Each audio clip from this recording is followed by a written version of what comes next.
French President Macron moves to ban homeschooling and religious schooling in order to preserve and foster loyalty to the state. Now, if only Islam in France would stop murdering French citizens and vandalizing Christian churches, they might realize, the Muslims, that the real enemy is not Christianity, it's socialist idiots like Macron. I'm Dr. Duke, she's Katie, and this is The Dr. Duke Show.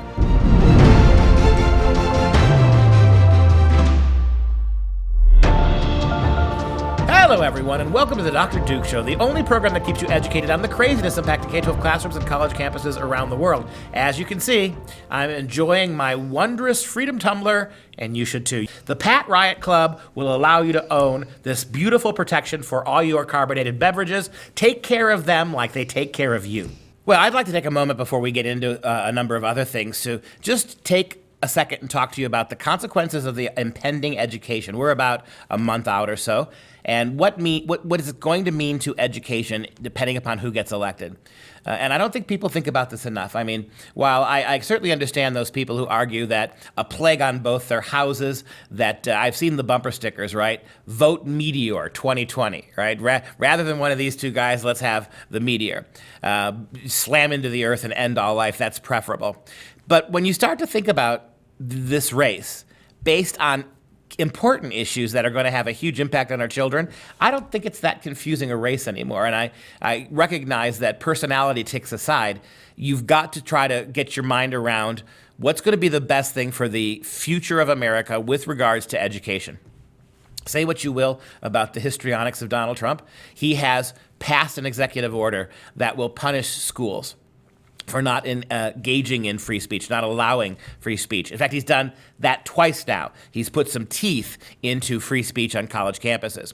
He has vowed to protect on college campuses the right to due process. Betsy DeVos and his Department of Education, they have done a really good job rolling back the really shocking anti-due process legislation associated with Title IX, the Dear Colleague letter of Barack Obama during his last few years in office, which allowed universities basically to discriminate against young men accused of sexual assault, not letting them participate in an adequate constitutionally based defense of their innocence. They can't do that. Betsy DeVos has rolled that back. At the high school, middle school, at the public school level, Donald Trump has repeatedly been stalwart about this critical race theory. One of the most absolutely underappreciated aspects of what Donald Trump as president has to repeatedly call out the great cancer that is destroying our public schools. Among the many cancers that our schools suffer from, this is a big one, that actual education and learning has been replaced with critical race theory. Everything now that your kids are learning, even something as anodyne or as non-controversial as chemistry, is being filtered through lenses of environmentalism, of white supremacy, of critical race theory, Black Lives Matter, Antifa propaganda. Donald Trump is the only president in my lifetime, despite that this has been going on for 50 years, Donald Trump has taken the time to call out specifically the poisoning of our young kids' minds with this stuff, this one-sided 1619 nonsense, this let's view America only through the very narrow lens of our warts and our shortcomings, to get young children to believe that because of slavery, the only way we're allowed to talk about or even consider American history is through the lens of slavery. It is a really wicked and divisive thing, and we have all kinds of history professors and professors of political science who have said this isn't just political, this is wrong. That this is an inaccurate view of history. You got conservative and liberal historians linking up to protest this. There's a call going out there right now to have the inventor of the 1619 curriculum idea have her Pulitzer Prize withdrawn because the history is so dishonest. It's not an alternative history.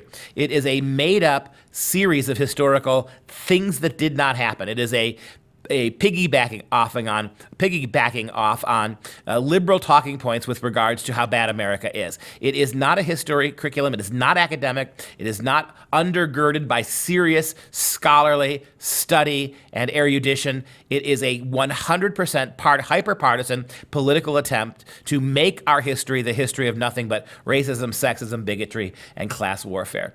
Donald Trump has fought those things. Donald Trump has stood up for these things. When you think about that, we know that Biden said he's already going to kill charter schools. He's already going to stop taxpayer money going to private schools like charters, even though we know that these charter schools do much better in African-American neighborhoods than minority neighborhoods. He's going to cut them, just like Barack Obama cut them. Barack Obama's own kids went to swanky private schools. He then turned around in Washington, D.C. and prohibited inner-city Washington D.C. kids who could have benefited from those kinds of opportunities to have them. His kids went. He would not let other African-American kids go. There's a lot at stake in this election, and there's a lot we're going to have to bite our lip about. But when it comes to something as important as education, I don't think this is really a close race. I don't think there's anything about this race that should keep you in doubt. Stay strong and get out and vote.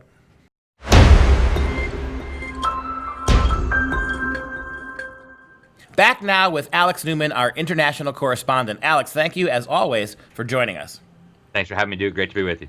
Well, we have a great shot across the bow moment here, where time to really wake up, America, because France and their socialist president, Macron, have now moved to ban homeschooling. Talk about this, Alex. Yeah, incredible story. Following in the footsteps of Nazi National Socialist mass murderer Adolf Hitler, he's determined that parents should not be allowed to educate their own children anymore. Private schools should not be free to teach things other than what the government demands. And what was really interesting about this, Duke, is that, in America, they kind of beat around the bush and they say, oh, we're just concerned about the kids getting a good education. Macron, the globalist running France, was very blunt. He said, we've got to protect children from religion. The Republic needs to instill in them secular values, a secular worldview, and so we're going to have to ban homeschooling in 2021, and we're going to have to force all the private schools to teach the government's curriculum. So very transparent about what's going on here. Very bad news, and I think it's a prelude of things to come in the United States if this continues. Yeah, it is bad news, and you're right about the transparency of this on their side. And they're going to be defenders of this now, and here's where it's tricky. I'm sure, is thinking in part that this is a good way for us to rein in radicalization of Muslim kids, right? Many of the Muslims won't send their kids to public schools, smart of them not to, but they're also a breeding ground for radicalism, some of these mosque schools. So I think what Macron may be thinking is, we're already a secular country. France has already abandoned Christianity. So let's use this as a tool to force Muslim kids, students, to have to assimilate somehow.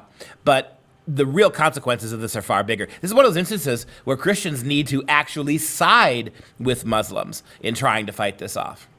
You're right. And you know what's so interesting, Duke? I warned years ago in articles in the New American that one of the big things the globalists, the establishment, the deep state was going to do with all these Muslims that they had invited into the country was use them as a pretext for stealing freedom. And one of the points I mentioned was that they would use it to crack down on educational liberty and on homeschooling by saying, oh my goodness, look at those scary Muslims. They're teaching their kids to believe in Allah and jihad and things like that. We can't have anybody having their own private schools. We can't have anybody doing homeschooling anymore. It was so obvious that this was coming. They're also using it as a pretext to spy on everyone, to censor free speech. You could have seen this coming from 100 miles away, from across the Mediterranean, when all these globalist European leaders were saying, oh, Muslims, come to America. We blew up your countries. We'd love to have you here. You get free houses, free healthcare, free food, free education. It was so obvious that this was coming, Duke. Now we're seeing it come true. I hate to say I told you so, but I told you so, and they're going to do the same thing in the United States if we are not very careful. Yeah, and it's a lot sooner than people think it's coming, too. I promise you this, if Joe Biden wins, there is going to be a serious push to begin the process of, they're going to defund the charter schools. They're going to defund the taxpayer-funded so-called public schools. That's a given. Even though they have been shown to work much better in African-American school districts, still going to get rid of it. And I would imagine before we see the end of the 4 years of Joe Biden, there will be a serious initiative on the table to try to do away with public schooling. It's coming. But in France, So Macron says this is what he wants. Can you tell us what kind of support he has in the country for this? What do the other politicians say? Is anybody pushing back against the suggestion? Unfortunately, there hasn't been a lot of resistance, and right now Macron's political party actually controls the French National Assembly, their legislature, and so it looks almost certain that this will pass. There's a few other reforms in there as well. Starting at age 3, all children must be surrendered to the state for mandatory indoctrination. All this will go into effect in 2021. That's where they're going with it. It's a train wreck waiting to happen. And, it was really sad, Duke. I was in Sweden when they started persecuting homeschool families there. Some of them went to France to flee from this insane tyranny. And some of those had actually fled from Germany to Sweden to flee from this. And, America used to be a refuge for these types of people. Under the Obama administration, they appealed. They said homeschooling is not a valid reason to claim asylum in the United States. So this is going to be very, very sad for homeschool families in Europe. And even if it's not in your country yet, be careful. It's coming. It is coming. Real quick, the people of France, have we seen any polls? Have we seen any surveys? They may not have power to enforce anything, but what do the people of France, any reaction from them? Well, I haven't seen any polls yet. Unfortunately, the French people have become very concerned about the massive and fast expanding Islamic population of their country because they don't adopt to French norms, to French customs, to French culture. In fact, in many cases, they openly hate it. They burn down suburbs and things like that. And so I think this is actually going to play very well with French voters, many of whom haven't even thought about homeschooling. It's being framed as a way to rein in radical Islam. Unfortunately, it's much broader than that. It's much deeper than that. But they're going to be able to find support from it as a result of that. And again, we should have seen this coming. It's so sad that it's come to this. Well, and we watch the churches one at a time, week by week, being burnt down in France. So on the one hand, you've got unassimilated radical Muslims burning churches down, cutting off the heads of Virgin Marys, ransacking Christian cemeteries. And on the other hand, you've got a quasi-Stalinist government that wants to ban homeschooling and force kids at younger ages to conform to the state paradigm. It's between a rock and a hard place. Alex, thank you so much for your time today.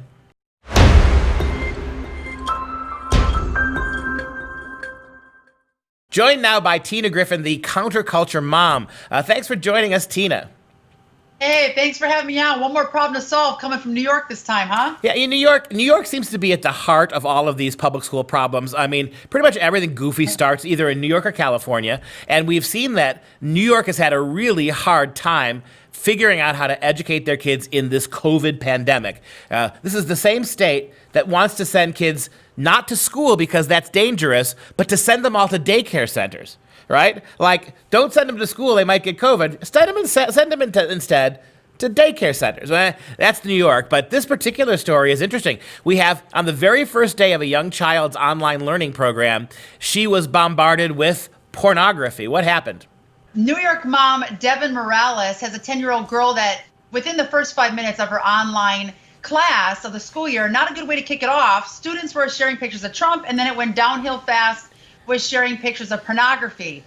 This is insane. In fact, New York Department of Education is now doing an investigation, but listen to what this New York Education Department spokesperson said. There are strict security settings for Department of Education approved platforms to prevent outside parties from entering. The virtual class was immediately taken offline. My question is, if you're doing your job and you are sheltering and monitoring what comes through these online platforms, why was this a problem to begin with in the first place? The other thing that popped in my head is, if you have a lot of government officials and people that are leaders now in our country in offices, political, educational, that are putting this Common Core curriculum, communist movement in our schools, are they even going to prevent this from happening, or are they allowing it because they've been teaching pornography to our kids for the last 2 decades? Yeah, that's exactly right. That was my thought, is that you're already showing kids how to engage in this kind of sex. You're already encouraging kids to blow up monogamy, to experiment widely with different sexual partners of all different genders. You're explaining to them and demonstrating them how certain things like anal intercourse is performed. So you're doing all that to elementary and middle school kids. So why are we all bent out of shape by showing it, right? You would think that there's a logical connection to the two things. Absolutely. And this is a product of our environment. I mean, if you're teaching the kids about pornography and then it's a normal, healthy lifestyle, 2 seconds later, they're going to be showing it online. Now you're saying it's a problem, then why are you teaching it? It's really crazy. The solution for this is an easy one for me. If you've already got your kids online doing homeschooling every day with a public school education, just change the curriculum. I have 4 kids that I love, adore. I've been homeschooling them for years, besides trying to get America back on track by speaking at school assemblies across the country and around the globe. But my kids are 11, 10, 7, and 8. And all 4 kids do an online curriculum with Becca. They love it. And I know that I can leave the room for 20 minutes to go change some laundry over, and they're not going to be seeing porn streamed because it's coming straight from Becca, a godly, uplifting, clean curriculum that teaches the true history of the United States. There's no condom relay races in this stuff. The kids aren't trading pornography pictures and sharing other graphic content. It's a great curriculum for kids to use. You know, given the loony attitude, political attitude of our public school administrators and the educrats out there, I'm almost surprised they weren't more angry that Trump pictures were shown, right? I mean, on the one hand, we expose the kids to pictures of Donald Trump. On the other hand, hardcore pornography. You almost wonder if the radical lefties who run these schools are more outraged by their kids being exposed to Trump. Yeah, well, hopefully that was some good stuff to help cover up the bad stuff with the porn, but we have definitely got to make sure that our kids are monitored. I completely agree. Some other solutions that are possible that we have in our Counterculture Mom app, all parents need to know about this stuff. A lot of our content's out there before CBS, NBC, ABC even get their hands on it. It's crazy. I don't know why they're weeks behind the content that you and I are both pumping out.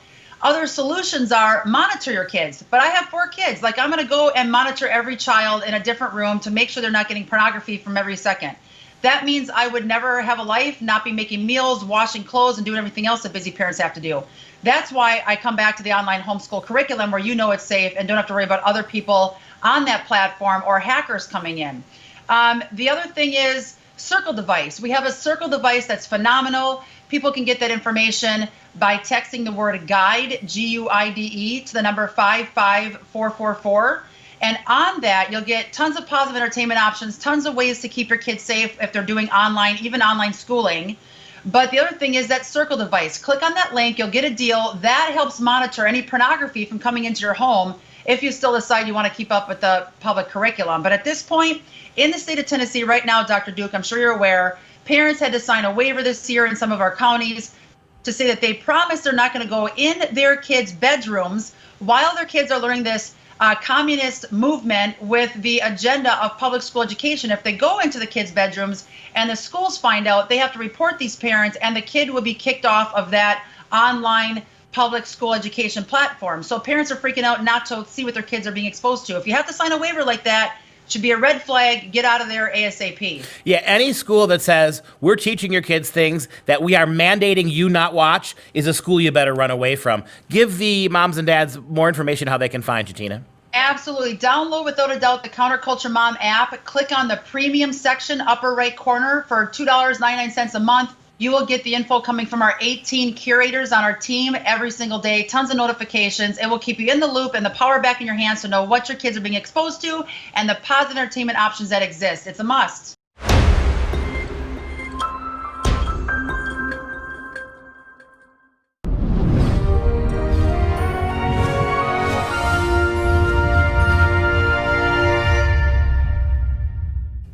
Did you miss me? I didn't miss myself, but I'm back now, and it's time for some real education. The mummies of Guanajuato are a number of naturally mummified bodies interred during a cholera outbreak around Guanajuato, Mexico in 1833. The human bodies appear to have been dug up between 1870 and 1958. During that time, a local tax required a fee for a perpetual burial. When the tax was not paid for 5 consecutive years, the bodies of the best preserved mummies were stored in a nearby building. The climate of Guanajuato provides an environment which can lead to a type of natural mummification, although scientific studies later revealed that some bodies had been at least partially embalmed. Yeah, this museum is dedicated to the victims of a cholera outbreak, a very deadly one in the area. They are all buried about the same time, and due to a correspondence of things, right? Due of the nature of the weather, the climate, the nature of the soil in this part of Mexico, the bodies became unusually mummified. Take a look at some of the images here. and you get a sense of what I'm talking about. Due to the demands of the cholera outbreak, more cemeteries had to be opened. Many of the bodies were buried immediately to control the spread of the disease. That's part of it, too. Some were embalmed, others were just put in immediately because of a need to spread the control of the disease and not have dead bodies lying around. It is also thought that in some cases the dying may have been buried alive by accident, resulting in horrific facial expressions. Go back to that first one, you get an example of that there. The possibility, it was initially thought, that some of these poor creatures were buried alive, and yet modern science suggests not. Right? Perceived facial expressions are most often the result of postmodern processes, like in this young child, probably not being buried alive. One of these mummies who was buried alive was Ignacia Aguilar. She suffered from a strange sickness that made her heart appear to stop on several occasions. During one of these instances, her heart appeared to stop for more than a whole day.